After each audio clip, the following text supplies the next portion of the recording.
me, your man, Louie T. Welcome to the 2018 NFL Draft Prospects 101 series, your guide to some of the biggest and hottest names of 2018 NFL Draft. We're talking edge rushers, and this next guy is a name that maybe you've heard of, maybe you haven't. And his college football career never fully blossomed the way many thought when he came out of high school as the #1 recruit in his high school draft class. This is a guy with immense potential, looks the part, extreme athleticism, tore up the combine, and he's intriguing a lot of people with their questions. Where's the production? Where are you physically? And why didn't you live up to the hype that you had coming out of high school? Plenty of questions, not enough answers, but we'll talk about why in a weak draft class, a guy like Florida State's Josh Sweat may come off the board sooner than you think. We'll start with his pros.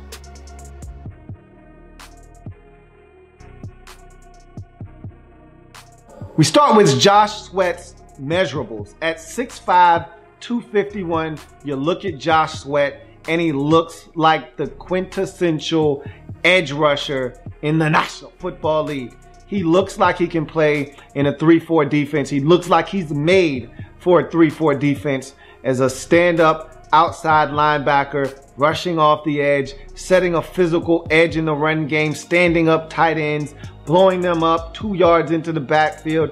I saw him do it against Louisville, so I know he's capable of doing that.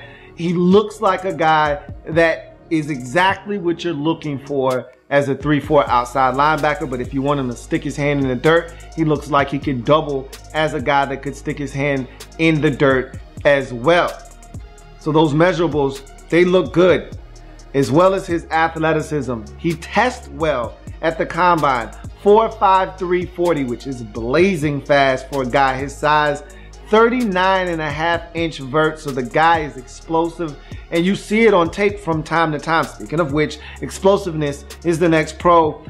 When this guy gets off the football and he is engaged, you go back to 2016, and there were times where you looked at him, and there were too many times where I said, he's not getting off the ball, he's not getting off the snap quick enough. Everyone else is taking a full step before he's even getting off the football. He corrected that in 2017.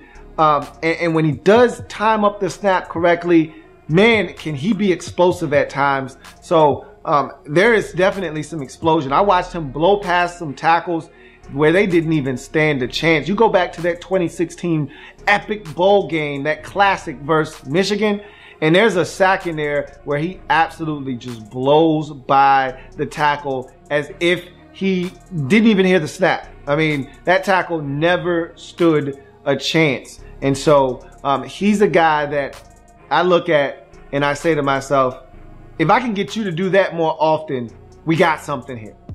And I think that's the issue with a lot of people with Josh Sweat is, why can't you do that more? Why do I only get that once every 2 games?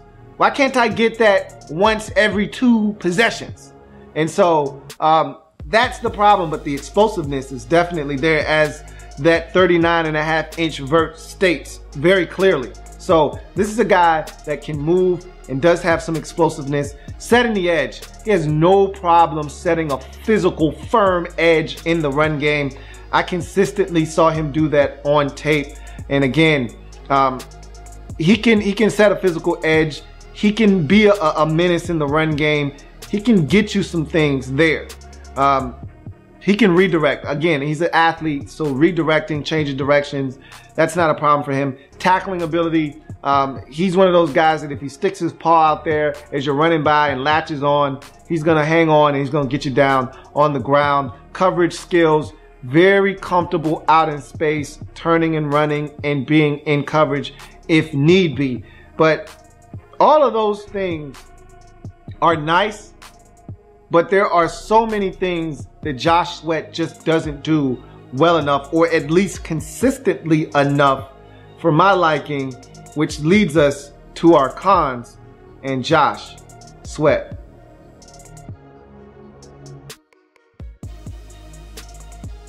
hand usage is the first thing that I saw Josh Sweat lacked.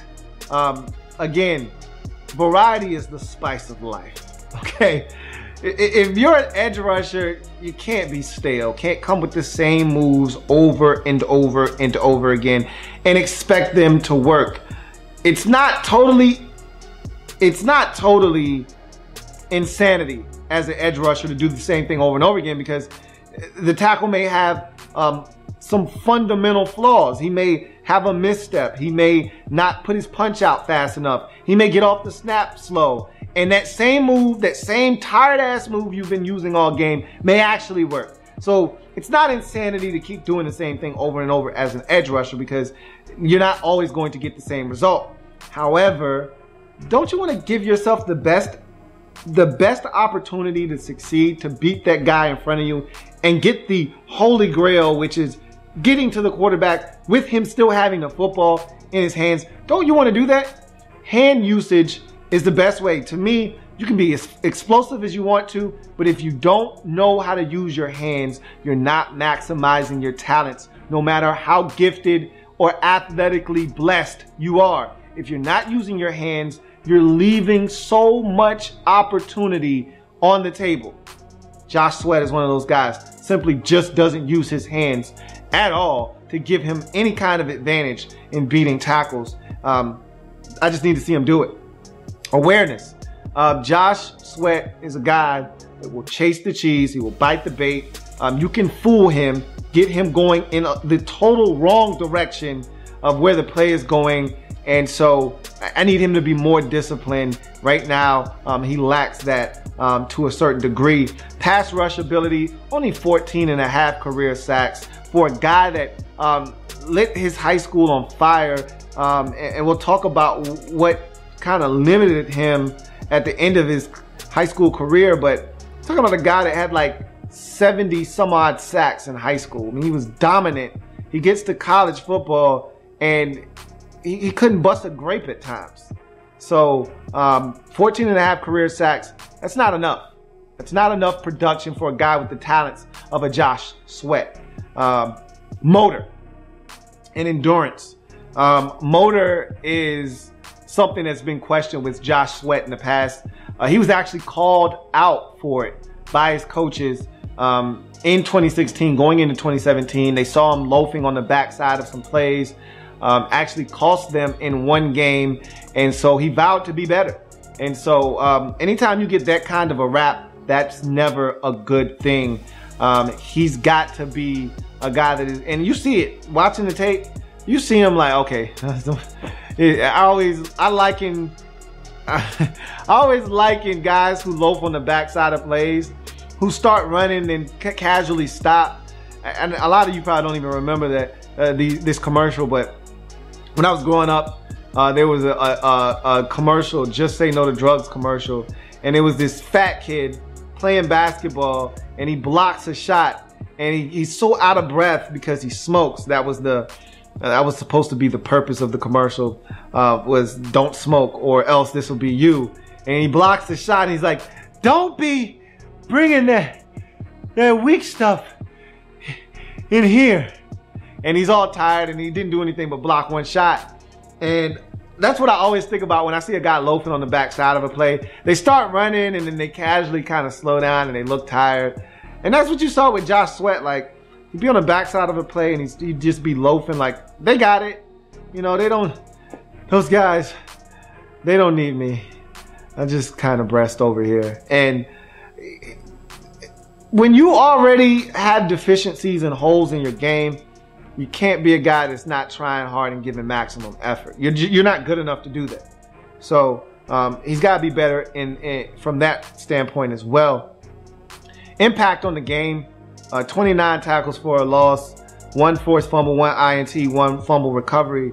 But much like I said with Sam Hubbard, you could go an entire 2 games and not see an impact from Joshua Sweat at all. And so he's too talented for that. You know, PRP, no pass rush plan whatsoever. This guy's trying to win with bull rush or speed up the field. Period. End of discussion. You're not getting spins. You're not getting hard back inside. You're not getting swims. None of that. It's, A, I'm gonna beat you to the outside. A, I'm gonna beat you with a bull rush. Not good enough. And finally, he was the #1 recruit in high school. Tore his ACL and dislocated his kneecap 3 games into his senior year of high school. I don't think he's ever fully recovered from that. He wears a knee brace on his knee. I think he might have lost some of his explosion. And I don't think he's as dominant as he once was. And this is a guy from my area, from my neck of the woods. This guy went to Oscar Smith High School, so I know of Josh Sweat. That's why I followed him. I was intrigued by Josh Sweat. But I don't think he's the same guy. I challenge him to be better. And I'm telling you right now, this draft class, it's not deep at edge rusher. Someone's going to fall in love with that explosiveness, his size, his athleticism. Someone's going to believe they can coach him up, mold that slab of clay. And they may be right. I hope they're right. I'm rooting for him because it's all there. But right now, I look at Josh Sweat and he's not worthy of a 2nd-round pick right now. He's a 3rd-round prospect. He's got 1st-round talent, but it's not manifesting itself right now.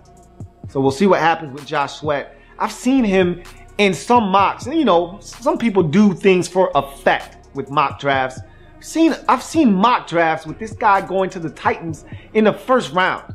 No way.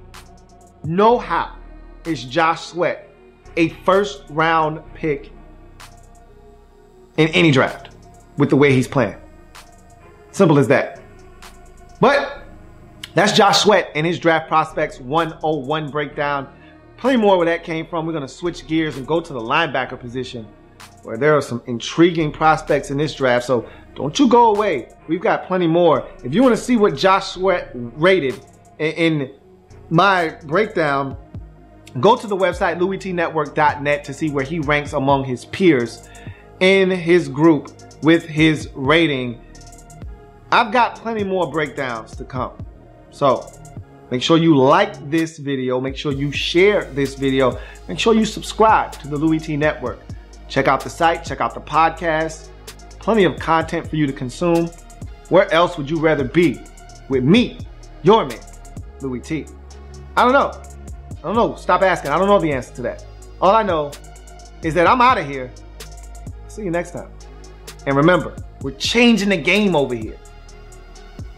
Period. See you next time.